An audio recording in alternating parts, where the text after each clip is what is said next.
الحمد لله رب العالمين والصلاة والسلام على نبينا محمد وعلى آله وصحابته أجمعين وبعد. Chers frères et sœurs, nous allons voir aujourd'hui, Inch'Allah Ta'ala, le récit d'un homme dans le besoin à qui le prophète sallallahu alayhi wa sallam a voulu offrir l'hospitalité. Ce récit nous est rapporté par les imams al-Bukhari et Muslim rahimahumallah ta'ala, d'après Abu Huraira radiyallahu anhu, qui raconte qu'un homme en grande difficulté est venu au prophète sallallahu alayhi wa sallam et lui a dit « Je suis exténué », c'est-à-dire à cause de la pauvreté et de la faim.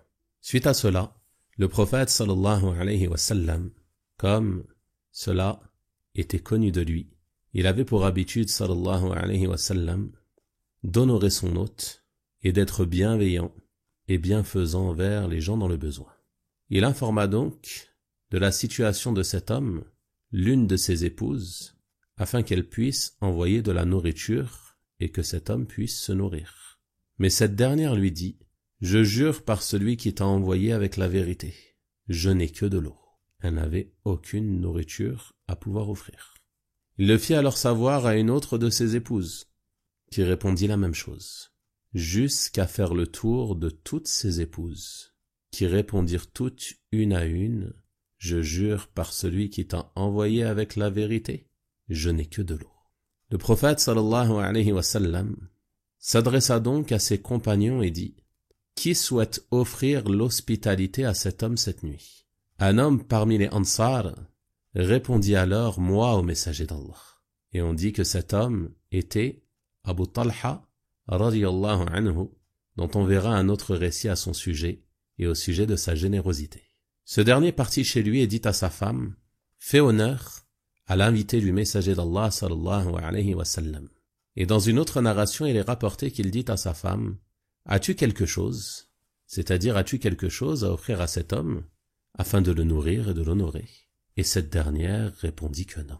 Et elle lui dit, « Je n'ai que de quoi nourrir mes enfants. » Il lui dit alors, « Distrais-les avec quelque chose, et lorsqu'ils voudront manger, fais-les dormir. Puis lorsque notre invité viendra, éteins la lampe, et laisse-le penser que nous mangeons. » Lorsque ce dernier arriva, ils prirent place à table, et l'invité mangea, tandis que tous deux, le Ansari et son épouse, ainsi que leurs enfants, passèrent la nuit le ventre vide. Au matin, il alla à la rencontre du prophète sallallahu alayhi wa sallam, qui lui annonça une bonne nouvelle et lui dit « Allah s'est étonné de la façon dont vous avez agi cette nuit avec votre hôte. » C'est-à-dire que leur manière d'agir a plu à Allah subhanahu wa ta'ala. On voit donc à travers ce récit, premièrement, la situation dans laquelle vivait le messager d'Allah sallallahu alayhi wa sallam et son état de pauvreté, comme on l'a vu dans un récit précédent. Malgré que celui-ci est le meilleur des hommes, le plus aimé par Allah subhanahu wa ta'ala, le meilleur des prophètes et des messagers, sa situation était telle que ses épouses n'avaient que de l'eau à offrir. Il passait parfois des mois sans qu'aucun feu ne soit allumé dans les appartements du prophète sallallahu alayhi wa sallam. Aucun feu pour cuisiner. Et leur nourriture était principalement l'eau et les dattes. Il passait parfois des journées entières à souffrir de la faim. Il est sorti un jour en raison de la faim et il croisa sur son chemin ses deux compagnons Abu Bakr et Omar radiyallahu anhuma, qui étaient dans la même situation. Il nouait parfois sur son ventre une pierre afin de supporter la douleur de la faim. Et de la même manière, les compagnons radiyallahu anhum regardaient cet homme qui décide d'honorer l'invité du prophète sallallahu alayhi wa sallam, puis entre chez lui et il n'y a rien à manger si ce n'est un peu de nourriture pour ses enfants. Ces hommes-là, qui étaient les meilleurs des hommes, ont patienté sur cette pauvreté, et ceci ne les a pas empêchés de se cramponner fermement à la religion d'Allah subhanahu wa ta'ala, et de mettre en pratique les commandements d'Allah subhanahu wa ta'ala, de lutter sur le sentier d'Allah, de propager cette religion, d'émigrer, et ainsi de suite. La pauvreté ne les a pas empêchés d'accomplir ce qu'Allah subhanahu wa ta'ala leur a ordonné. Ils ont patienté sur cette situation conscients qu'Allah subhanahu wa ta'ala donne de ce bas monde à qui il veut. Et il le donne à celui qu'il aime comme à celui qu'il déteste. Mais il savait que Allah subhanahu wa ta'ala ne donne la foi qu'à celui qu'il aime. Ils étaient donc conscients qu'Allah subhanahu wa ta'ala les avait favorisés et leur avait accordé le plus grand des bienfaits par lequel un homme peut être comblé. Et ce bienfait n'est autre que le bienfait de la foi, le bienfait de la religion de l'islam, le bienfait du suivi de la sunna du messager d'Allah sallallahu alayhi wa sallam. Ceux-ci sont les plus grands bienfaits dont le serviteur peut être comblé. Donc si tu as été favorisé par cela, qu'Allah subhanahu wa ta'ala t'a guidé à cette religion, qu'Allah subhanahu wa ta'ala t'a facilité le suivi de la sunna du meilleur des hommes, Muhammad ibn Abdillah, sallallahu alayhi wa sallam, alors réjouis-toi. Quelles que soient les difficultés que tu puisses rencontrer dans ce bas monde, réjouis-toi. Tu es sur un grand bien, tu as été comblé du bienfait le plus précieux, le bienfait de l'islam. Et patiente sur les difficultés que tu peux rencontrer dans ce bas monde. Et rappelle-toi que ce qu'il y a auprès d'Allah est meilleur et plus durable. Et rappelle-toi de la situation du messager sallallahu alayhi wa sallam. Rappelle-toi de la situation de ses compagnons radiyallahu anhum. Qui d'entre nous supporte des difficultés semblables aux difficultés qu'ils ont rencontrées? Même le pauvre parmi nous vit du matin au soir dans de nombreux bienfaits, dans de nombreux délices.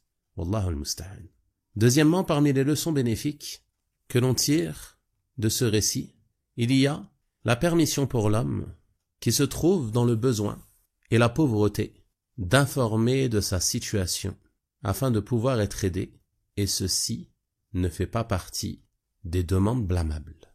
En effet, cet homme est venu au prophète sallallahu alayhi wa sallam et l'a informé de sa pauvreté et de la difficulté qu'il rencontrait, afin que quelqu'un puisse le nourrir. Et on voit également qu'il ne fait pas partie de la demande blâmable de solliciter les gens pour autrui, comme le prophète sallallahu alayhi wa sallam l'a fait ici, en proposant à ses compagnons d'offrir l'hospitalité à cet homme.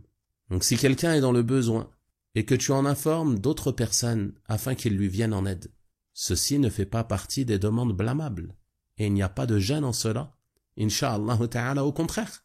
Ceci fait partie de l'entraide dans le bien et la piété. Également on voit la permission pour la personne qui souhaite offrir l'hospitalité à quelqu'un mais qui n'en a pas les moyens, de proposer à autrui de le faire, parmi ceux qui en sont capables. Regardez ici, le prophète sallallahu alayhi wa sallam voulait offrir l'hospitalité à cet homme. Mais il n'y avait que de l'eau chez chacune de ses épouses. Et ceci n'était pas suffisant pour honorer cet homme. Donc il a proposé à ses compagnons, radiyallahu anhum, que l'un d'entre eux offre l'hospitalité à cet homme et l'honneur comme il se doit. Et ceci est une chose permise. Si tu n'es pas en mesure d'honorer quelqu'un, de le diriger vers une autre personne afin qu'il puisse l'honorer comme il se doit. Également, parmi les leçons immenses que l'on tire de ce récit, il y a le mérite du fait d'honorer l'invité et le mérite de l'altruisme, de la bienveillance envers les gens, d'être bienveillant envers l'invité au point même de le préférer à sa propre personne. Regardez ce compagnon radiyallahu anhu et son épouse qui sont restés le ventre vide pour nourrir cet invité. Qui fait cela aujourd'hui? Qui va se priver d'une chose pour la donner à autrui? Rares sont ceux qui font cela parmi les gens. Mais on va plutôt entendre: je n'ai déjà pas pour moi, je ne vais pas lui donner à lui. C'est cela qui est répandu chez les gens. Mais les compagnons radiyallahu anhum étaient dotés de ce noble comportement, l'altruisme. Et ceci fait partie des nobles comportements malheureusement abandonnés par beaucoup de personnes aujourd'hui. Ne serait-ce que d'honorer un invité, honorer une personne de passage. Quelqu'un qui passe par ta ville, quelqu'un qui est en visite, quelqu'un qui est en voyage. Ouvre-lui les portes de ta demeure. Aujourd'hui, il se peut que quelqu'un voyage ou passe près de chez une personne et que cette dernière ne cherche même pas à lui offrir l'hospitalité. Pas même un repas ou quelque chose à manger. Il est en voyage. Il passe près de chez toi. Profite de cette occasion. Ce sont des bonnes actions, des hasanats à saisir. Ouvre-lui la porte de ta demeure. Laisse-le se reposer un peu de son voyage. Et si tu ne peux pas, au moins offre-lui à manger. Offre-lui à boire. Honore-le à hauteur de tes capacités. Malheureusement, aujourd'hui, les gens ne pensent qu'à eux-mêmes, ne pensent plus aux autres. Et il se peut même que certaines personnes, en raison de leur avarice, en raison de leur attachement aux biens de ce bas monde, ils vont considérer qu'offrir à manger à quelqu'un de passage est une forme de gaspillage ou une dépense inutile, une perte d'argent. Alors qu'en réalité, c'est une adoration. Une adoration par laquelle tu te rapproches d'Allah subhanahu wa ta'ala. Une adoration qui fait partie de la perfection de la foi. Le prophète sallallahu alayhi wa sallam n'a-t-il pas dit dans le hadith que celui qui croit en Allah et au jour dernier honore son hôte? Que celui qui croit en Allah et au jour dernier honore son hôte. C'est-à-dire que ceci fait partie de la perfection de la foi en Allah et au jour dernier. Et celui qui ne fait pas cela, qui a des manquements à ce sujet, ceci nous indique une défaillance et une faiblesse de sa foi. C'est un manquement dans la foi de ne pas agir ainsi. Honorer l'hôte fait partie des caractéristiques desquelles était paré notre messager sallallahu alayhi wa sallam avant même l'islam. Et cela fait partie des caractéristiques que son épouse Khadija radiyallahu anha a mentionné à son sujet lorsqu'il vint à elle apeuré après la première venue de Jibril alayhi salam. Elle lui dit « Wallahi, Allah ne t'avilira jamais ». Puis elle mentionna certains des nobles caractères du prophète sallallahu alayhi wa sallam. Et parmi eux, tu honores l'hôte. Tu honores l'hôte. Où en sommes-nous du suivi de la sunna de notre messager sallallahu alayhi wa sallam à ce sujet? Nourrir les gens fait partie des causes te permettant d'entrer au paradis. Dans un hadith authentique, le prophète sallallahu alayhi wa sallam s'est adressé aux gens et a dit « Ô vous les gens, répandez parmi vous as-salam. Adressez-vous as-salam, as-salamu alaykum, lorsque tu croises ton frère, que tu le connaisses ou non. » Ensuite il dit « Donnez de la nourriture, nourrissez les gens.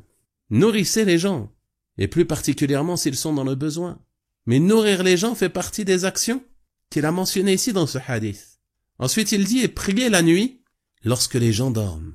Vous entrerez au paradis en paix. » Vous entrerez au paradis en paix. Médite sur ces actions qu'il a mentionnées ici. Ce ne sont pas des actions difficiles. Ce sont des actions simples. Passer le salam, nourrir les gens et prier la nuit.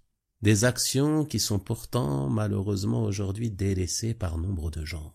Pire encore, des actions qui sont peut-être méprisées par certaines personnes, qui n'y accordent aucune importance, qui ont peur d'ouvrir la porte de leur demeure à leurs frères et sœurs.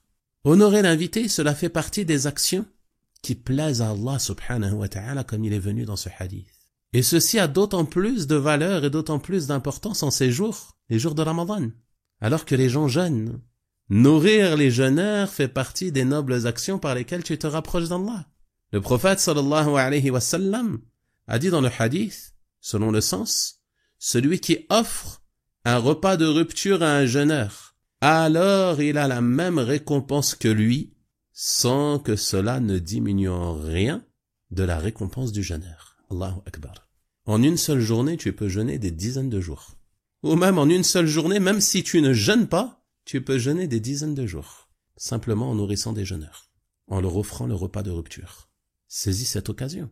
D'autant plus si tu connais des gens qui sont en difficulté, des gens qui sont seuls, des gens qui n'ont personne pour leur faire à manger.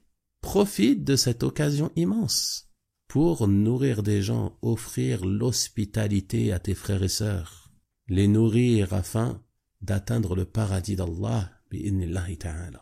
Ne négligez pas ces bonnes actions, même si les gens les ont délaissées et abandonnées. Faites revivre cette sunna et honorez vos invités, honorez l'hôte, honorez les gens de passage, honorez les voyageurs, et ainsi de suite. Également parmi les leçons bénéfiques que l'on tire de ce récit, il y a le rang éminent de ce compagnon radiyallahu anhu et de son épouse, qui ont préféré nourrir cet hôte et rester eux ainsi que leurs enfants le ventre vide. Et certains pourraient dire, mais nourrir leurs enfants est prioritaire à nourrir un étranger. Bien sûr, les dépenses pour ton épouse et tes enfants, elles sont prioritaires aux dépenses pour une personne étrangère. Mais il a été dit dans l'explication de ce hadith que cette nourriture n'était pas une nourriture indispensable, mais c'est plus un repas par plaisir, duquel il pouvait se passer, alors que cet homme, lui, était dans le besoin exténué par la faim. Donc eux, ils pouvaient se passer de ce repas et sauter ce repas, mais lui, il était dans le besoin de manger. Ils l'ont donc honoré, l'ont préféré à eux-mêmes. Et ceci fait partie des nobles caractéristiques des Ansar, par lesquelles Allah subhanahu wa ta'ala les a décrits, dans son noble livre. Également, on voit, parmi les leçons bénéfiques à tirer de ce récit, une noble conduite de laquelle il convient de se parer pour celui qui offre l'hospitalité à une autre personne. Et c'est de ne pas lui montrer que tu lui fais une faveur, ne pas lui montrer qu'il te cause une gêne ou qu'il te dérange, mais au contraire lui manifester ta joie de l'accueillir, ta joie de l'honorer, et que ceci te fait plaisir. Regardez ce compagnon radiyallahu anhu, comment il a agi afin de ne pas mettre son hôte dans la gêne. Il lui a laissé penser qu'il était en train de manger avec son épouse.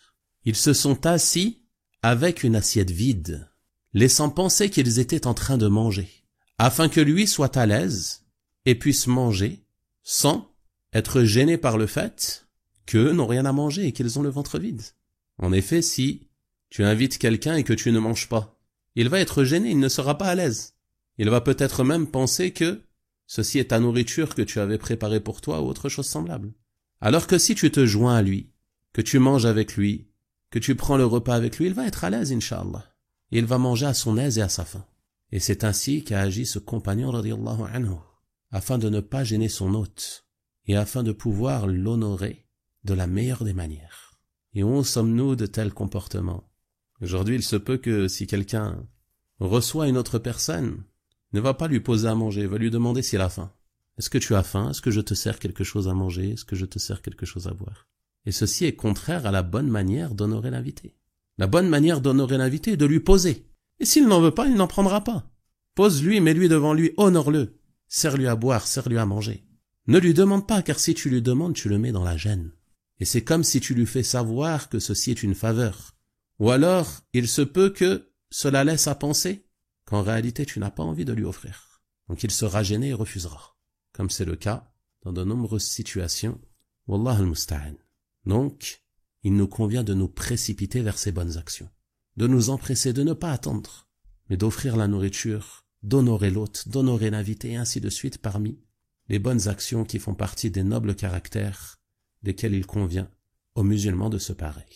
Ceci était donc quelques leçons bénéfiques que l'on tire de ce récit, et je demande à Allah subhanahu wa ta'ala de nous aider à corriger nos comportements et à nous parer des nobles caractères qui plaisent à notre Seigneur subhanahu wa ta'ala.